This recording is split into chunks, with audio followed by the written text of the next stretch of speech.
नमस्कार दोस्तों, स्वागत है आपका मेरे चैनल पे। दोस्तों आज हम बात करेंगे चाइना के VT4 टैंक के बारे में और साथ ही ये बात करेंगे कि ये पाकिस्तान को डिलीवर होना है तो इसके क्या कॉन्सिक्वेंसेस होंगे और अन्य कौन से देश इसे लेने जा रहे हैं और इस टैंक की खासियत क्या है, इसी के ऊपर बात करेंगे। चलिए दोस्तों शुरू करते हैं। दोस्तों चाइना के इनर मंगोलिया के अंदर पहले मशीनरी ग्रुप कंपनी लिमिटेड, जो कि सब्सिडियरी है China north industries group corporation की, उसने अपने नए VT4 मेन बैटल टैंक को पाकिस्तान को डिलीवर करना शुरू कर दिया है और ऐसे 100 टैंक पाकिस्तान को दिए जाएंगे। दोस्तों इस मंथ के मिड के अंदर चाइना की टैंक फैक्ट्री बाउटू, जो कि इनर मंगोलिया के अंदर स्थित है, वहां पर पहली सेरेमनी हुई जिसके अंदर पहला batch VT4 main battle tank का, जिसे एक्सप्लोसिव रिएक्टिव आर्मर के साथ फिट किया गया, उसे फॉरेन कस्टमर पाकिस्तान को देने के लिए तैयार किया गया। और दोस्तों माना जा रहा है कि पाकिस्तान ने 2019 के अंदर इस मेन बैटल टैंक को सिलेक्ट किया था और एक एक्वाजिशन प्रोग्राम के तहत 100 ऐसे टैंक हासिल करने के लिए ऑर्डर दिया था। दोस्तों इस VT4 टैंक का नाम MBT 3000 भी है और ये एक एक्सपोर्ट वर्जन है।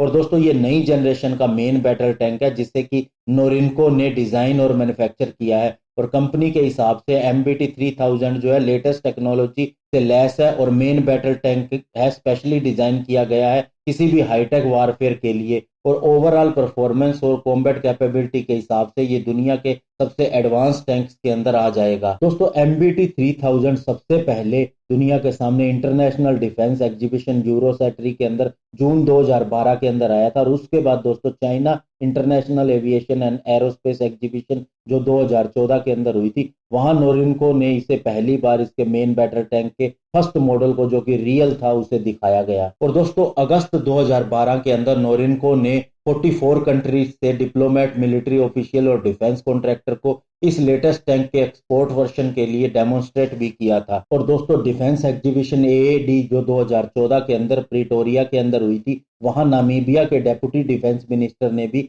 इस टैंक के अंदर अपना इंटरेस्ट दिखाया था। और दोस्तों जनवरी 2018 के अंदर रॉयल थाई आर्मी ने भी VT4 टैंक के ऊपर टेस्ट कंडक्ट किए गए और ये टेस्ट रॉयल थाई आर्मी की कैवलरी सेंटर के अंदर किए गए, जो कि एडिशनल मिलिट्री कैंप सैराबुरी के अंदर स्थित है। और दोस्तों थाईलैंड ने 28 ऐसे टैंक खरीदे और उसके बाद उसकी कैबिनेट ने 10 एडिशनल टैंक को भी खरीदने के लिए ऑर्डर दे दिया, जो कि एक फॉलो ऑन ऑर्डर के रूप में था। और दोस्तों फाइनली जुलाई 2019 के अंदर पाकिस्तान ने भी इस नए टैंक को सिलेक्ट कर लिया और इसकी 100 यूनिट्स का ऑर्डर दिया गया और ये इसके मेन बैटल टैंक अल खालिद को रिप्लेस करेंगे। हालांकि दोस्तों उनका खुद का इंडिजिनस प्रोग्राम अल खालिद 2 भी चल रहा है, लेकिन उसके ऊपर अभी कोई प्रोग्रेस नहीं हुई है और पहला बैच पाकिस्तान को इसी मंथ के अंदर मिला है। दोस्तों अब ये देखना जरूरी है कि इससे इस साउथ एशिया रीजन के अंदर स्पेशली इंडिया के लिए इससे चिंताएं बढ़ती हैं या नहीं। तो दोस्तों मैं बताना चाहूंगा इससे हमें कुछ भी फर्क नहीं पड़ेगा, क्योंकि दोस्तों पाकिस्तान का जो अल खालिद टैंक है उसमें बहुत ज्यादा प्रॉब्लम है। इवन उसके इंजन के लिए भी यूक्रेन से बात हुई थी, लेकिन उस पर भी बात नहीं बनी। तो ऐसे में उसके लिए जरूरी था कि एक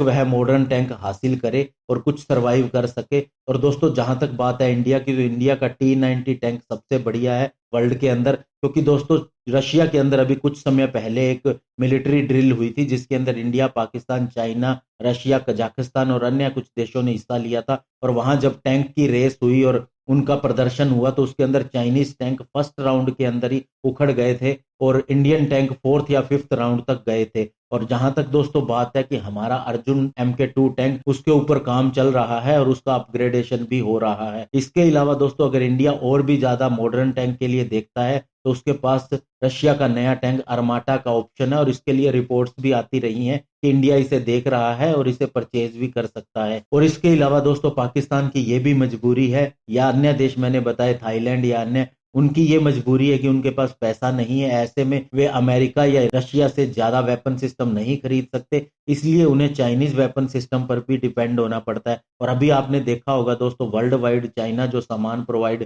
कर रहा है टेस्टिंग किट्स कोविड-19 के लिए, वे सारी फेल हो रही हैं और इंडिया में भी ऐसा ही हुआ है। और ICMR ने चाइनीज टेस्ट किट को रिजेक्ट कर दिया है और उसका इस्तेमाल न करने के लिए कहा है। तो दोस्तों चाइनीज वेपन सिस्टम की भी इसी तरह की है, उसकी कोई गारंटी नहीं है और पाकिस्तान चाहे कितने भी टैंक हासिल कर ले, आपने देखा होगा जब उसने अमेरिका के पैटर्न टैंक हासिल किए थे पुराने समय में, जो उस समय के सबसे मॉडर्न टैंक हुआ करते थे, ऐसे 90 टैंक इंडियन एयरफोर्स ने उड़ा दिए थे और उस युद्ध को जीत लिया था। धन्यवाद। जय हिंद।